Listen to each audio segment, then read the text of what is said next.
25 साल के Harald Martins को टेक्सास के स्टाइल्स जेल में शिफ्ट किया जाता है। दरअसल हैरल्ड के ऊपर 2 मर्डर के चार्जेस होते हैं, जिसकी वजह से उसे उम्र कैद की सज़ा सुनाई जाती है और लगभग 35 साल उसे जेल में बिताने होते हैं। अब ये जो हैरल्ड है, ये 16 साल की उम्र से ही जेल में होता है और एक दिन जब वो जेल में होता है तो उसके पास वाली सेल से उसे एक आवाज़ आती है, जिसमें एक आदमी उससे पूछ रहा होता है कि उसका रैंक क्या है। अब हैरल्ड को कुछ समझ में नहीं आता और वो इसका जवाब नहीं देता है। उसे कुछ भी समझ में नहीं आता, लेकिन फिर वो आदमी उसे धमकी देता है कि उसे जल्द से जल्द ख़त्म कर दिया जाएगा या तो वो इस जेल से भाग जाए। अब इसके बाद ही थोड़ी देर बाद सारे सेल से आवाज़ आने लगती है। सारे कैदी चिल्ला रहे होते हैं SOS SOS।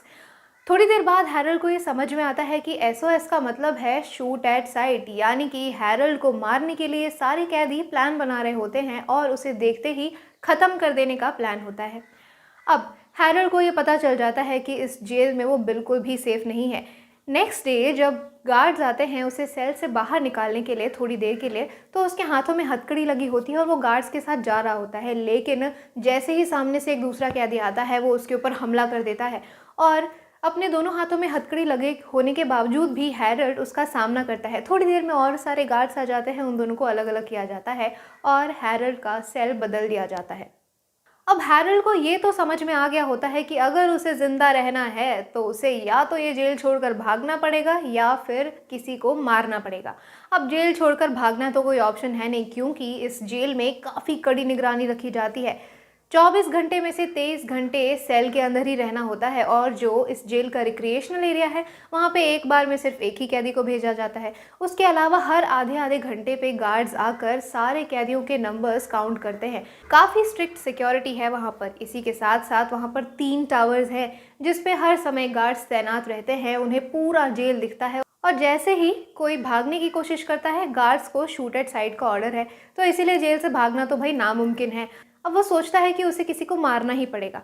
एक दिन जब वो जेल में बैठा होता है तो उसके रूम की लाइट ब्लिंक कर रही होती है। इससे उसके दिमाग में एक आइडिया आता है। वो ये सोचता है कि ज़रूर कोई ना कोई रास्ता तो होगा, कोई ना कोई पाइपलाइन होगी या कुछ तो होगा जहाँ से इस लाइट तक जो मैकेनिक्स है वो पहुँच पाते होंगे, और वो तलाशने की सोचता है ये रास्ता जहाँ से वो शायद बाहर निकल पाए।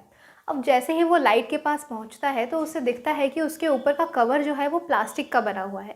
अब प्लास्टिक तो किसी भी चीज़ से तोड़ी जा सकती है, लेकिन सवाल है कि वो इस प्लास्टिक को तोड़े कैसे। तो वो अपने शर्ट के धागे निकालना शुरू करता है और उनसे बनाता है एक बहुत ही टाइट सी रस्सी। अब इसे टेस्ट करने के लिए वो साइड में रखी हुई एक प्लास्टिक की कप को काटना शुरू करता है। कप कट जाती है। उसका ये मिशन सक्सेसफुल हो जाता है। फिर वो लाइट की तरफ बढ़ के धीरे धीरे उस प्लास्टिक को काटना शुरू करता है। काफ़ी ज़्यादा मेहनत के बाद वो प्लास्टिक कट जाती है, लेकिन जैसे ही वो प्लास्टिक कटती है उसे दिखता है कि अंदर आयरन का एक गेट बना हुआ है, यानी कि अब उसे बाहर निकलने के लिए आयरन के इस गेट को तोड़ना पड़ेगा या काटना पड़ेगा, और उसके पास कोई सामान नहीं है इसे काटने के लिए। तो आगे इस कहानी में क्या होता है, क्या हैरल्ड इस आयरन के गेट को काट पाता है या नहीं, ये हम आपको अगली वीडियो में ज़रूर बताएंगे। आज की वीडियो में बस इतना ही। अगर आपको आज की कहानी पसंद आई है तो हमें ज़रूर अपने कमेंट्स नीचे लिखकर बताइए। इसी के साथ साथ वीडियो अगर पसंद है तो इसे लाइक कीजिए, अपने दोस्तों के साथ शेयर कीजिए और बॉलीग्राज स्टूडियोज़ को भी ज़रूर सब्सक्राइब कीजिए। मुझे यानी कि आपकी होस्ट पंखुड़ी को इजाज़त दीजिए। नमस्कार।